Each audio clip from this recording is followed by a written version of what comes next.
中国国家统计局4月17日发布数据显示，中国一季度国内生产总值与去年同期相比下降6.8%。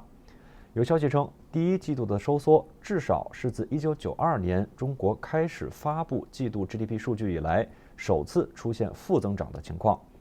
此外，被一些人形容为拉动中国经济增长的三个重要引擎的零售销售、出口和固定资产投资，在一季度也都出现不同幅度的下降。这些数据反映出中国经济出现了何种情况？这种下降可能是短期现象还是长期趋势？我们就这一话题为您邀请到多位研究中国经济的专业人士。本期的热点快评，我们邀请到的是全球政治风险咨询公司欧亚集团中国项目主任，曾经担任美国财政部驻华代表的何迈珂。我们现在就来听一听他的看法。I think it is a very big problem. Right now, of course, this has to be looked at to some extent relative to the rest of the world. So China, along with India, are the only major economies that are still expected to have positive growth this year. But I think the near-term challenges are significant, and the medium-term challenges from this are going to be significant as well. I think that the recovery is going to be very gradual and probably fairly fragile because there's a few challenges. One is the confidence effect. Firms and households will be worried about economic conditions and worried about the global economy.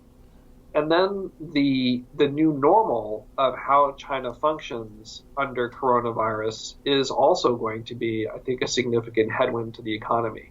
We're still seeing social distancing in stores, restaurants, retail. Those are very important drivers of China's economy now. So the industrial side of the economy looks like it's recovering fairly well. But now services, are a more important driver of growth than the manufacturing sector is. That's going to be much harder to recover.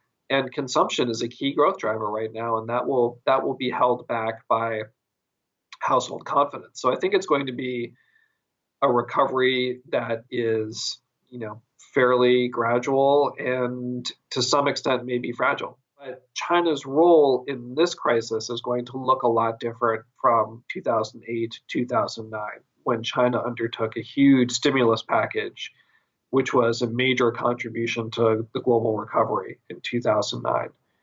It's going to be very different this time around because China's leadership has decided they don't want to take the same risks and don't have the same cushion to take the risks from an aggressive stimulus package. So the contribution from China to global growth is going to be quite different than in the crisis 10 years ago. I'm not very worried about the stability risks for China this year or next year because I think the government has the tools to cushion the impact on the economy. But I think over the medium term, this does somewhat increase the risk of eventual stagnation for China's economy because this crisis is going to slow China's progress in deleveraging, reducing debt, and it's also going to slow China's progress in rebalancing the economy away from manufacturing to services and consumption. So these were some existing challenges along with demographics and aging population. And the coronavirus is going to make those headwinds worse over the medium term. So even if the recovery this year, next year makes China an outperformer, I do think the medium-term structural challenges are quite significant.